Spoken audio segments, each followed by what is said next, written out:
কথায় আছে যত গর্জে তত বর্ষে না। পাকিস্তানি ক্রিকেটার সালমান আলী আঘারও যেন হয়েছে একই হাল। বাংলাদেশকে হুমকি ধামকি দিলেন, সাহস নিয়ে প্রশ্ন তুললেন। দিন শেষে বাংলাদেশ বুক চিতিয়ে সাহস দেখিয়েছে, কিন্তু পাকিস্তানের সামর্থ্যে কুলোয়নি। নাহিদ রানার ফাইফার সাথে তাসকিন, মিরাজ, তাইজুলদের দাপুটে বোলিং।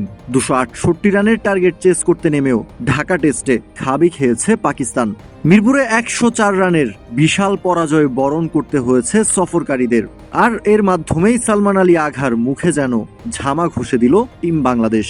ম্যাচ শেষ হওয়ার সাথে সাথে কমেন্ট্রি বক্সে বসে পাকিস্তানের সাবেক ক্রিকেটার রমিজ রাজাও বললেন, বাংলাদেশের এই দলটা ভীষণ সাহসী।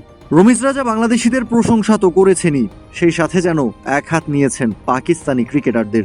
যেন মনে করিয়ে দিলেন, বাঘের খাঁচায় ঢুকে বাঘের সাহস নিয়ে প্রশ্ন তুলো না। চলুন দেখে নেওয়া যাক মিরপুর টেস্টের চতুর্থ দিন শেষে বাংলাদেশের সাহস নিয়ে কেমন প্রশ্ন তুলেছিলেন সালমান আলী আঘা, আর বাংলাদেশের ব্যাটিং কোচ মোহাম্মদ আশরাফুল জবাবে কি বলেছিলেন।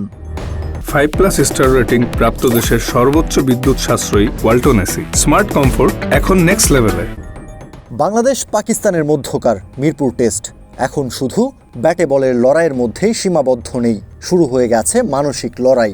আর সেই লড়াইয়ে পাকিস্তানের সালমান আলী আঘা আগুন ছুড়ে দিয়েছেন। বাংলাদেশের ড্রেসিং রুম থেকেও যেন একটা নীরব জবাব ভেসে এলো, চ্যালেঞ্জ নিতে আমরা ভয় পাই না।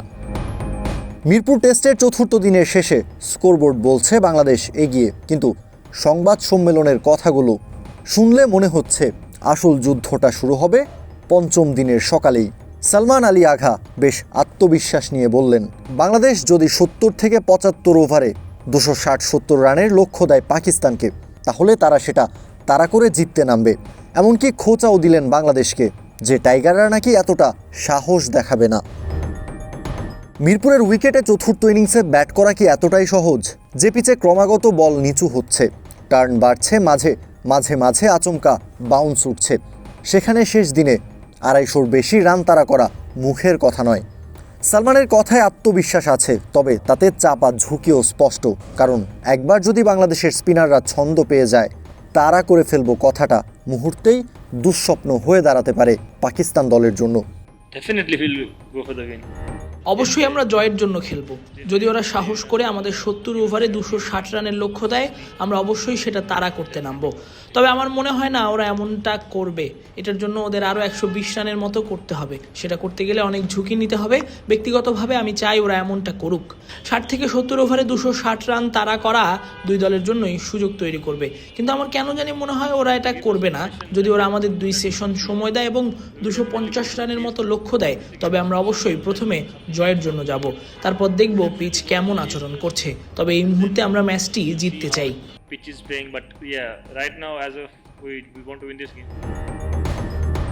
বাংলাদেশের পরিকল্পনাও পরিষ্কার। ব্যাটিং কোচ মোহাম্মদ আশরাফুল জানিয়ে দিয়েছেন, লক্ষ্যটা জয়ের। সকালে কিছু সময় ব্যাট করে লিড আরও বাড়ানো, তারপর বোলারদের হাতে ম্যাচ তুলে দেওয়া। অর্থাৎ বাংলাদেশ ড্র করতে নামছে না, বরং শিকার করতে নামবে। আর এখানেই নাটকটা জমে উঠেছে। একদিকে পাকিস্তানের প্রকাশ্য চ্যালেঞ্জ, লক্ষ্য দাও, আমরা তাড়া করব। অন্যদিকে বাংলাদেশের নীরব বার্তা, তাড়া করতে নামলে মিরপুরে শেষ দিনের উইকেটে আগে টিকে থেকো। ডে 5 আমি মনে করি যে আসলে এখন আমরা বসি নেই কত রান করে আমরা ছাড়বো, কিন্তু অবশ্যই আমরা জিতার জন্য খেলছি। এবং আমি মনে করি যে আমাদের যে বোলিং অ্যাটাক, বিশেষ করে আমাদের স্পিন অ্যাটাক এবং ফাস্ট বোলিং অ্যাটাক নিয়ে আমি মনে করি যে আমরা যদি এনিথিং 70-75 ওভার বল করতে পারি, কালকে যেহেতু যদি কোনো বৃষ্টি না হয় 98 ওভার খেলার অপরচুনিটি থাকবে, 75 ওভার বোলিং করতে পারলে আমি মনে করি যে আমরা জেতার সম্ভাবনা থাকবে ইনশাআল্লাহ। সালমান আঘা হয়তো ভাবছেন 260-70 রান তাড়া করা সম্ভব, কিন্তু ইতিহাস বলে উপমহাদেশে টেস্ট ম্যাচের পঞ্চম দিনে উইকেটে অনেক বড় বড় ব্যাটিং লাইন আপও দিক হারিয়েছে। আর বাংলাদেশ যদি সকালটা ভালো খেলতে পারে, লিড 300-র আশেপাশে নিয়ে যেতে পারে, তাহলে চাপ পুরোপুরি পাকিস্তানের কাঁধেই চলে যাবে। সব মিলিয়ে মিরপুর এখন এমন এক জায়গায় দাঁড়িয়ে যেখানে একটা সেশনই বদলে দিতে পারে পুরো টেস্ট ম্যাচের গল্পটা। বাংলাদেশ কি সাহসী ঘোষণা দিয়ে পাকিস্তানকে ফাঁদে ফেলবে, নাকি সালমান আলী আঘার আত্মবিশ্বাস সত্যি হয়ে যাবে? ঢাকা টেস্টের পঞ্চম দিনের অপেক্ষা এখন শুধু ম্যাচের রেজাল্ট জানার জন্য নয়, বরং কার সাহস বেশি সেটারও পরীক্ষা। কাউসার শান্ত, ক্রিক ফ্রেঞ্জি।